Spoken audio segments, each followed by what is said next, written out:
ظاہر کیوں ہوئے دنیا میں اور کیوں آتے ہیں؟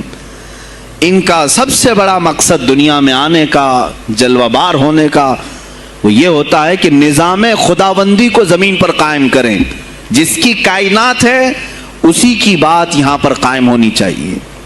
اب یہ باتیں وقت کے ساتھ گزرتی جاتی ہیں اور لوگ بھول جاتے ہیں. آپ سب کو پھر میں یاد دلا دوں، میرے عزیز، میں نے بھی اور آپ نے بھی اللہ سے ایک وعدہ کیا ہے. ہماری روحوں نے اللہ سے وعدہ کیا ہے. جب اللہ تعالیٰ نے ہمیں پیدا بھی نہیں کیا تھا اس وقت ہماری روحوں کو بلا کر اس نے ایک وعدہ لیا، الست بربکم، کیا میں تمہارا رب نہیں ہوں؟ میں تمہارا مالک اور خالق نہیں ہوں؟ تو سب کی روحوں نے کہا تھا قالوا بلا وربنا، کیوں نہیں مولا، تو ہی تو ہمارا رب ہے. رب تعالیٰ نے فرمایا کیا تم اسی وعدے پر برقرار رہو گے دنیا میں جانے کے بعد؟ سب نے کہا تھا ہم وعدہ کرتے ہیں مولا اسی پر باقی رہیں گے. یہاں آنے کے بعد کتنے وہ لوگ ہیں جو اس کی ربوبیت کا اقرار کرتے ہوئے اس کائنات میں صرف اس کے گن گاتے ہیں. کفار و مشرکین تو وعدہ خلاف ہیں، توڑ دیے، انہوں نے اللہ کے علاوہ کسی اور کو خدا بنا لیا. لیکن تم نے اللہ اکبر تو کہا، زبان سے تو تم نے تسلیم کیا، لیکن تمہارا رہن سہن یہ بتاتا ہے کہ تمہارا مالک کوئی اور ہے. کسی اور کو راضی کرنے میں لگے ہوئے ہو، کسی اور کی دریوزہ گیری کر رہے ہو، کسی اور کی خوشامدی میں کھڑے ہوئے ہو. درباروں کے آستانوں کے دروازوں پر تمہارا کھڑا ہونا گھنٹوں پر کسی کو راضی کرنے کے لیے، یہ تمہارا عمل بتاتا ہے کہ تم نے رب اعلیٰ کو اکبر نہیں سمجھا.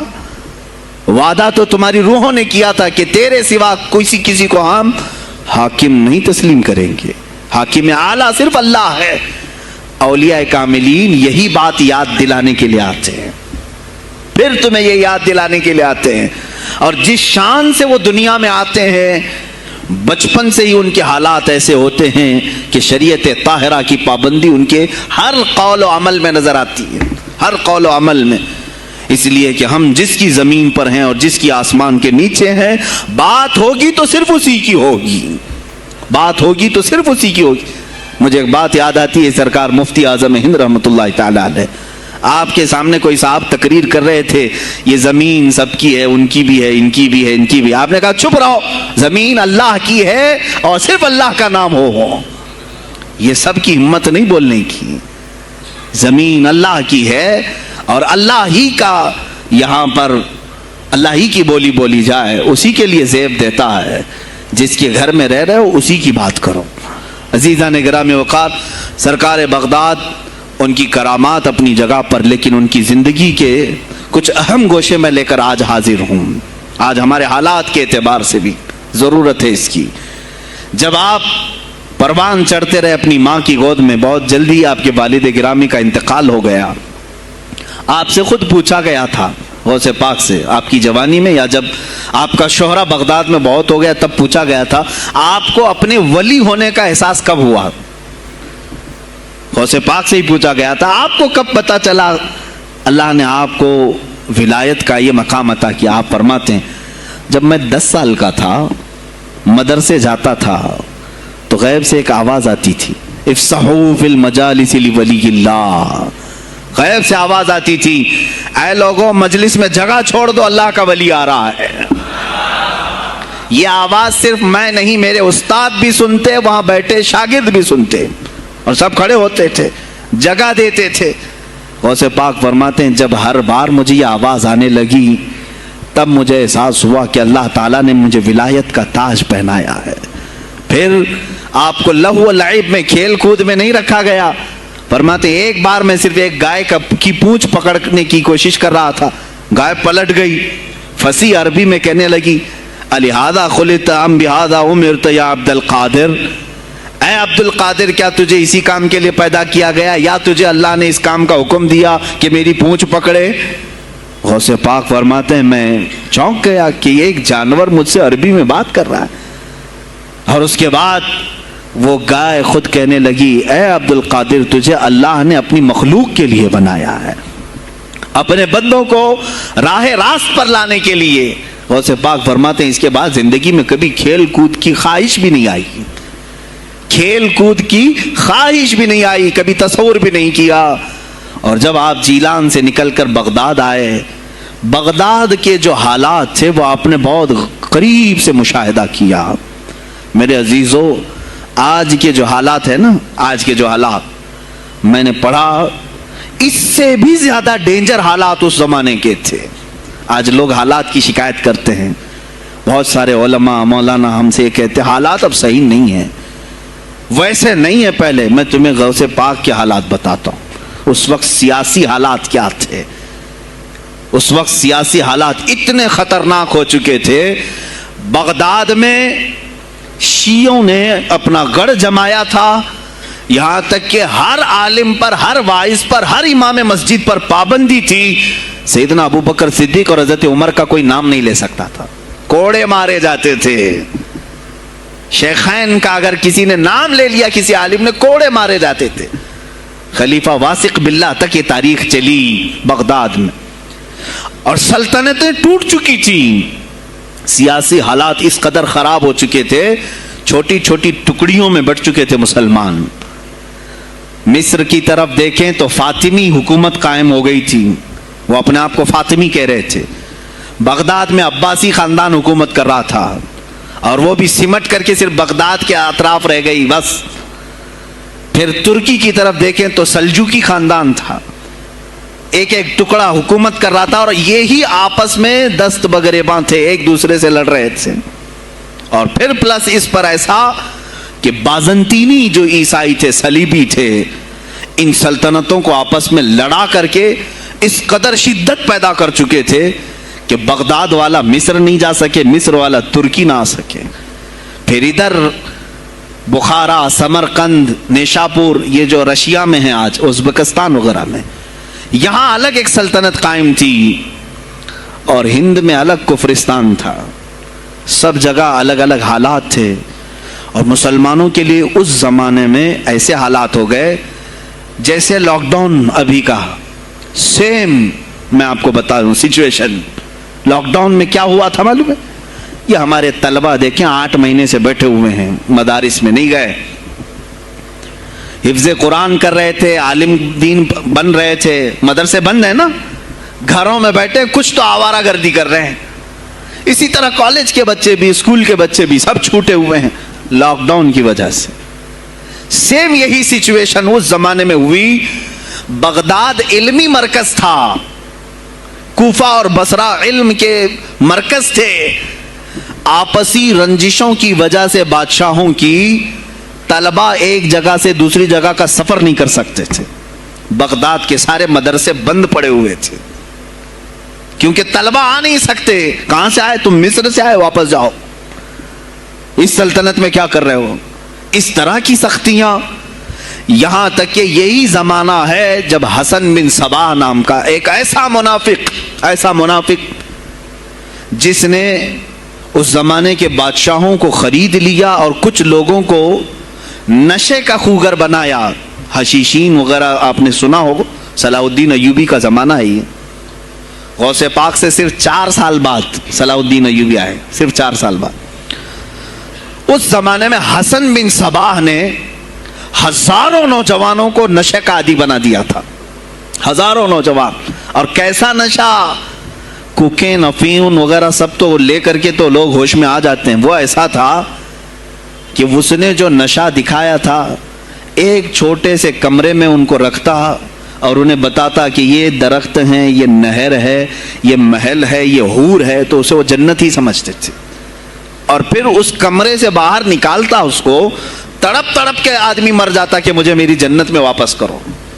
وہ جنت نہیں, کمرہ ہوتا تھا, لیکن نشہ اسے ایسا کرایا جاتا تھا کہ اس کمرے کو وہ جنت سمجھنے لگتا تھا. اور ان نوجوانوں سے کیا کرایا جاتا تھا؟ ان کو نشے کا عادی بنا کر کے باہر نکالا جاتا, انہیں ٹارگیٹ دیا جاتا, فلاں مجلس میں جاؤ, فلاں خلیفہ کو قتل کرو, فلاں وزیر کو مارو, فلاں سپاہیوں کو مارو, فلاں عالم دین کا قتل کرو. اور وہ اپنا ٹارگیٹ پورا کر کے آتے, اس لیے کہ انہیں نشہ چاہیے تھا. وہ 1 دن 2 دن سے زیادہ اس نشے کے بغیر رہ نہیں پاتے ہیں. وہ اپنا ٹارگیٹ کرنے کے لیے اپنی جان بھی جوخم میں ڈالتے ہیں. اس طرح کے کئی حملے خلفاء پر کرائے حسن بن صباح نے. اور جانتے ہیں میں نے آج تاریخ دیکھی، حسن بن صبا نے علماء اہل سنت کو اس زمانے کے 40,000 علماء کو قتل کرایا. یہ وہ زمانہ تھا جب بغداد کا حال یہ تھا کہ نشہ زیادہ ہو چکا تھا، علم دین کے مراکز بند ہو رہے تھے اور علماء بولنے میں ہچکچا رہے تھے، ڈر رہے تھے، اور سلطنتیں آپس میں ایک دوسرے سے ٹکرا رہی تھیں. جو خلیفہ بیٹھتا وہ نہایت عیاش قسم کا خلیفہ آتا تھا. اکثر خلیفہ عیاش آئے، ان کے حریم میں، ان کے حرم خانے میں، یعنی ان کے محل میں 40 عورتیں ہوا کرتی تھیں جن کے ساتھ وہ وطی کرتے، جمع کرتے. جبکہ وہ مسلمان خلیفہ، ایک بادشاہ کے لیے چاہے کوئی بھی ہو 4 سے زیادہ کی اجازت ہے. 40 کنیزاؤں کے ساتھ وہ زندگی گزار رہے ہوتے. اس میں عیسائی بھی ہوتی، یہودی بھی ہوتی، سب قسم کی ہوتی. یہ خلفاء کا حال تھا. تم کیا کہہ رہے ہو ہمارے زمانے کو؟ ارے حالات برے ہیں، حالات برے ہیں. ابھی اور میں بتاؤں کتنے برے حالات اس زمانے میں تھے. علماء کو کوڑے مارے جاتے تھے اگر بولے. ارے شیخین کا نام لینے پر پابندی بغداد میں لگ گئی ہو، اس سے بڑا اور ظلم کیا ہو سکتا ہے؟ سیدنا ابو بکر صدیق، حضرت عمر کا نام لینے پر کوڑے مارنے لگائے جاتے. ایسے حالات میں شہنشاہ بغداد سیدنا عبد القادر جیلانی بغداد آئے ہیں جب آپ کی عمر صرف 18 سال کی تھی. 18 سال کی جوانی میں آپ نے ملاحظہ کیا، حالات کو دیکھا، تعلیم حاصل کی بڑے بڑے اساتذہ سے. آپ کے اساتذہ فقہ میں الگ ہیں، حدیث میں الگ ہیں، تفسیر میں الگ ہیں، علم کلام میں، کئی علوم و فنون پہ آپ نے مہارت حاصل کی. اس کے بعد حالات دیکھ کر کے آپ نے کیا کہا؟ یہ اب یہاں سے میں ہر ایک عالم دین کے لیے بشمول من میرے لیے نصیحت سمجھتا ہوں. غور سے سن لیں. غوث پاک رضی اللہ تعالیٰ عنہ کی زندگی میں ایک موڑ ایسا آیا، اور شاید میں نے بھی کبھی کئی مرتبہ اس طرح سوچا ہے. میں کمپیئر نہیں کر رہا ہوں، لیکن سنیں، حالات کو دیکھ کر کے غوث پاک نے جنگل کا رخ اختیار کر لیا. کیا لینا دینا ہے اس دنیا سے؟ اور آپ خود فرماتے ہیں کہ میرے دل میں یہ ارادہ تھا نہ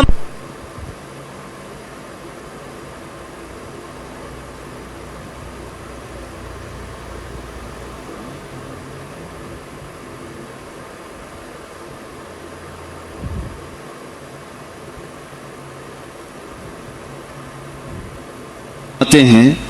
میرا ارادہ ہوا جنگل میں ایسی جگہ رہوں کہ نہ مجھے مخلوق دیکھے اور نہ میں مخلوق کو دیکھوں. عبادت میں ایسے مصروف ہو جاؤں. جنگلوں میں آپ عبادت کرتے رہے، لیکن فرماتے ہیں مجھے غیب سے آواز آئی اللہ رب العزت کی طرف سے. کہا اے بندے قادر، آپ کا نام ہی عبد القادر ہے، اے قادر کے بندے، تجھے اللہ نے جنگلوں کے لیے نہیں بنایا، امت مصطفیٰ کی رہنمائی کر، خلق خدا تجھ سے نفع حاصل کرے، واپس آ جا. غوث پاک فرماتے ہیں میرا ارادہ تو تھا کہ میں اپنی زندگی اللہ کی یاد میں فنا کر دوں، لیکن میں شہر صرف اس لیے واپس آیا کہ جنگل میں صرف میری اصلاح ہو سکتی ہے، شہر میں پوری امت کی اصلاح ہو سکتی ہے. علماء کے لیے یہی آج نصیحت ہے.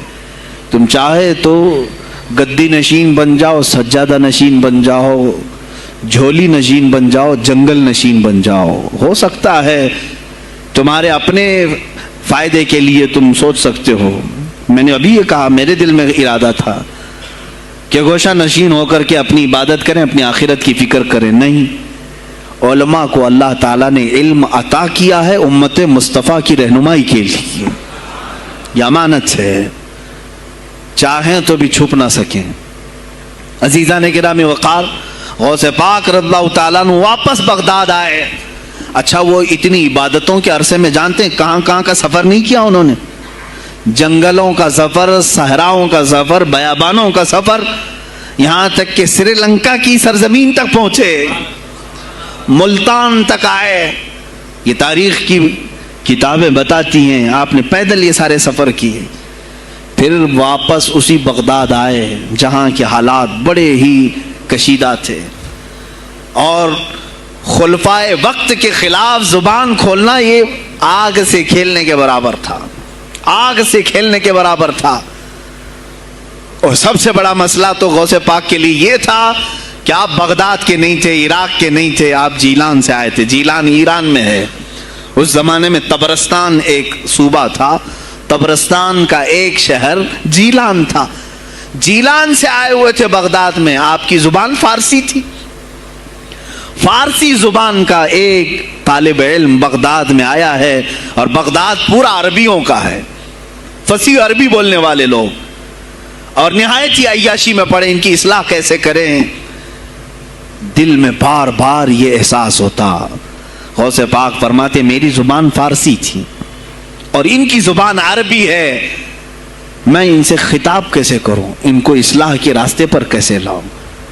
بار بار سوچتے تھے، لیکن دل میں ایک درد ہوتا تھا کہ امت مصطفیٰ کو اس حال میں نہیں چھوڑنا چاہتا۔ ایک دن ایک مسجد میں غمگین حالت میں سوئے، ظہر کا وقت تھا، نماز پڑھ کر کے آپ آرام کر رہے ہیں، اور جیسی آنکھ بند ہوئی سرور کائنات صلی اللہ علیہ وسلم تشریف لائے۔ پوچھا عبد القادر کیوں غمگین ہے میرے بیٹے؟ کہا کہ یا رسول اللہ صلی اللہ علیہ وسلم زبان میری عجمی ہے، فارسی، میں عربیوں کے بیچ بیٹھا ہوں، اصلاح کرنے کی کوشش کرتا ہوں، لیکن مجھے یہ عجمی سمجھیں گے۔ اللہ کے نبی صلی اللہ علیہ وسلم نے فرمایا تو اپنا منہ کھول۔ آپ نے منہ کھولا، حضور پاک نے اپنا لعاب پاک ڈالا، دوسری بار ڈالا، تیسری بار ڈالا، چوتھی بار ڈالا، پانچویں، چھٹی، 7 مرتبہ حضور پاک نے اپنا لعاب پاک دیا اور کہا عبد القادر اب اٹھ اور بیان کرو۔ فرماتے ہیں خواب میں نے حضور اکرم صلی اللہ علیہ وسلم کا لعاب پاک لیا، تھوڑی ہی دیر گزری تھی، میرے خواب میں ہی میرے جد کریم مولا کائنات علی مرتضیٰ تشریف لائے۔ کہا پھر وہی سوال کیا عبد القادر کیوں نہیں بیان کرتے؟ کہا میں فارسی النسل، فارسی ہوں اور عربیوں کے بیچ میں ہوں۔ انہوں نے کہا تو اپنا منہ کھول۔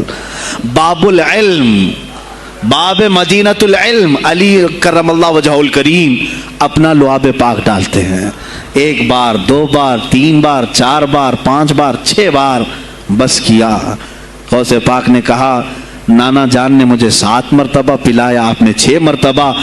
علی کرم اللہ وجہ الکریم فرماتے ہیں میں برابری تو نہیں کر سکتا، وہ رسول کائنات ہیں۔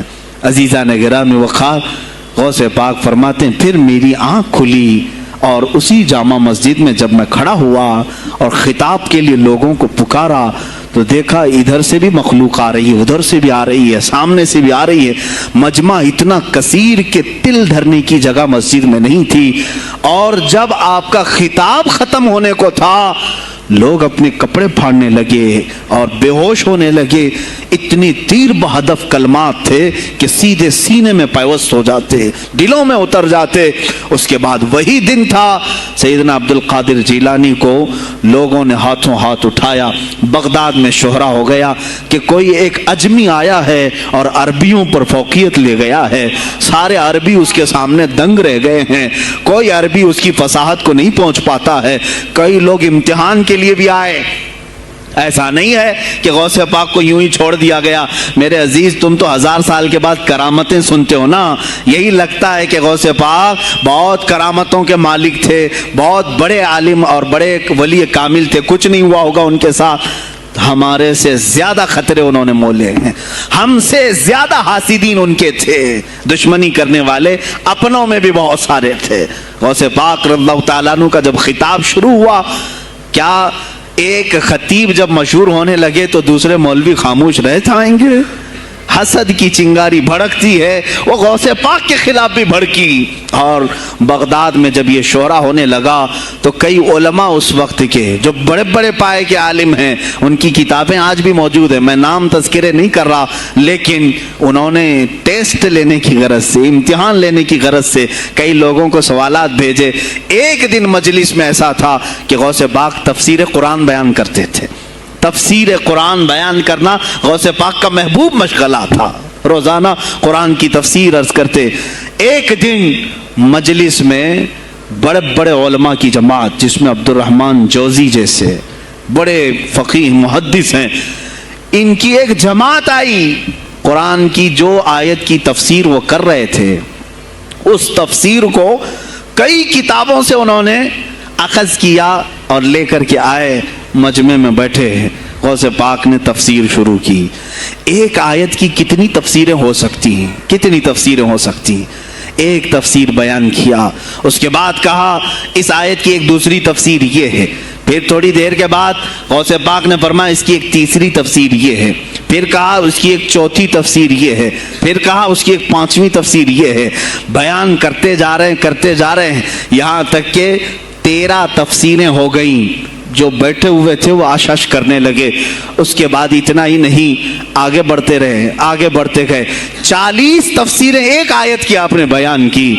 جو آئے تھے وہ کھڑے ہو گئے اور اس کے بعد غوث پاک رضی اللہ تعالیٰ عنہ کو دیکھنے لگے۔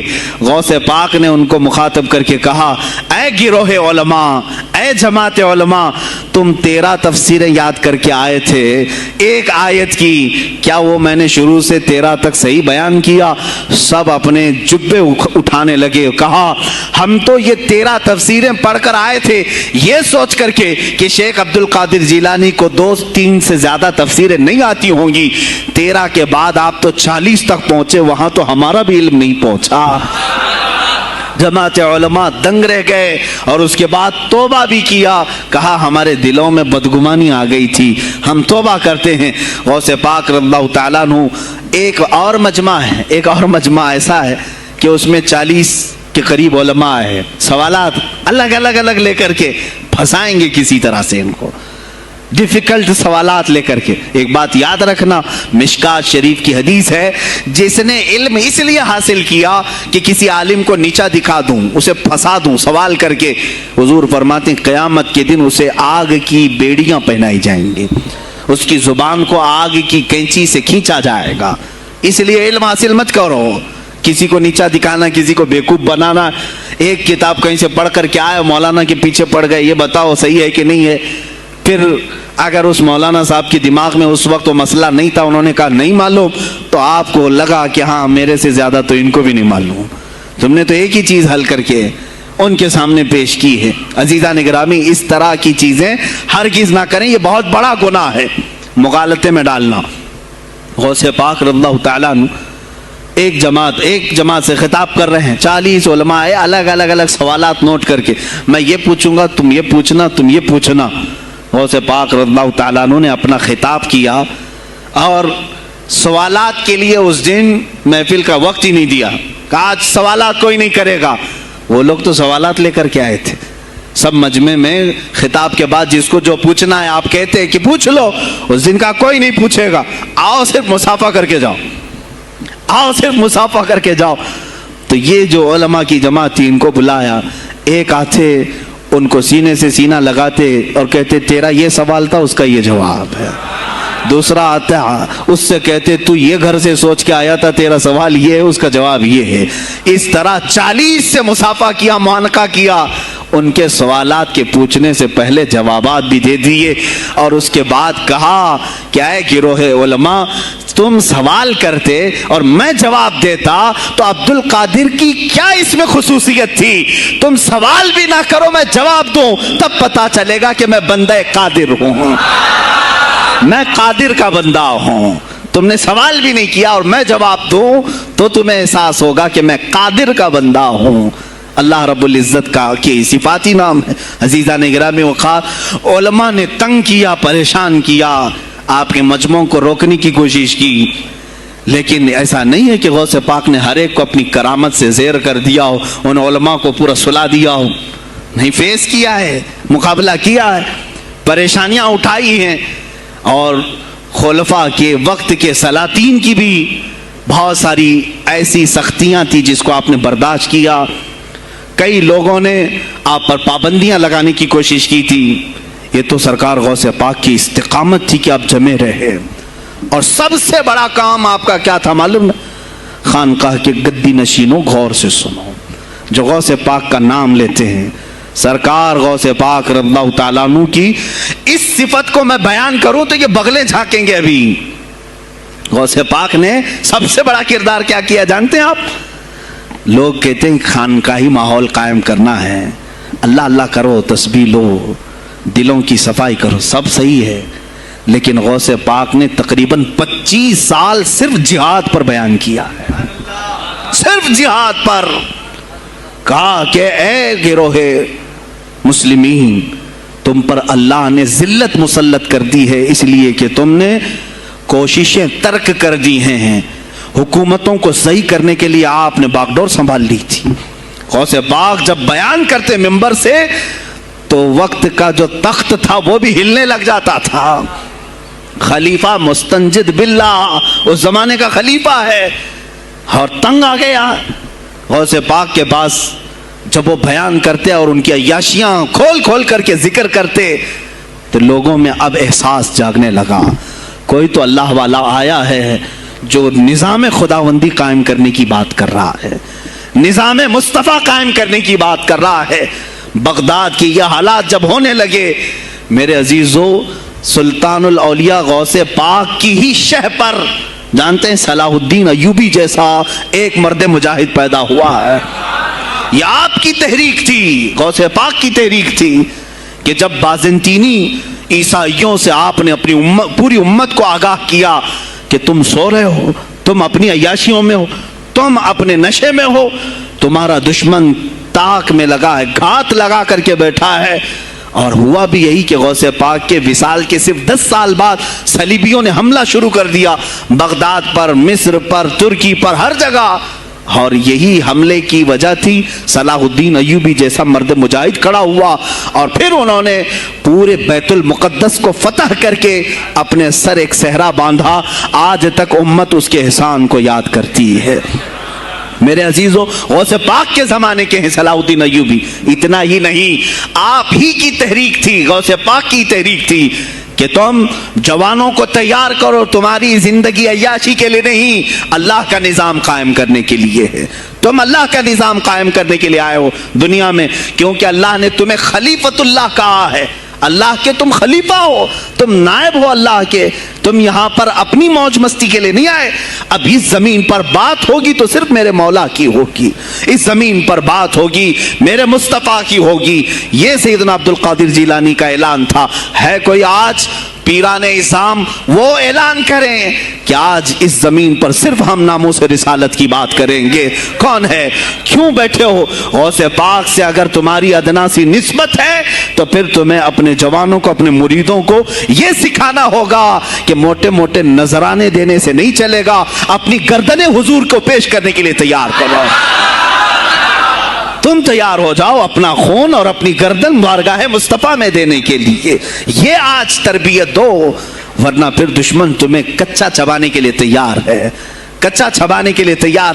عزیزان گرامی, میں غوث پاک کی تحریک آپ کو بتا دوں کون سی تحریک تھی. وہ صلاح الدین ایوبی جو بیت المقدس فتح کیا, یہ غوث پاک کی تحریک ہے. اور پھر چند سالوں کے بعد پورے عالم اسلام میں جو خلافت عثمانیہ قائم ہوئی, غازی ارطغرل جو آئے, یہ تحریک بھی غوث اعظم کی پیدا کی ہوئی تھی. آپ نے جوانوں کو متحرک کیا تھا اور پھر امت کا وہ شعور بیدار کیا تھا جو ان میں مردہ کر چکے تھے کچھ حکومت کے کارندے. میں سمجھتا ہوں اس وقت جتنے خلفاء بیٹھے ہوئے تھے خلافتوں پر, تخت پر, جو نام کے مسلمان تھے, یا اس کو ہماری زبان میں سمجھ لیں سب کانگریس کے تھے, جو منافق تھے, یعنی دکھتے تھے بس, لیکن اندر سے سب نفاق ہوتا تھا, نفاق ہوتا تھا. ہاں میں صاف کہوں گا, بغداد میں بھی کانگریس کا خلیفہ رہا ہوگا, مصر میں بھی, اور ترکی میں بھی, اور نیشاپور میں بھی, اس لیے کہ مسلمانوں کے خون چوس کر کے تخت پر بیٹھ تو جاتے لیکن پوری زندگی گزر جاتی, میرے مصطفیٰ کا نام تک نہیں لیتے تھے. ان کو بٹھاتے تھے مسلمان. آج آپ بھی تو یہی کر رہے ہیں, یہی کر رہے ہیں. ہم اپنا اپنا سمجھ کر کے جن کو اوپر تک بٹھاتے ہیں, پوری زندگی چھان مار کر کے دیکھ لو, کبھی یہ نظام قرآن کی کبھی بات کیا ہے؟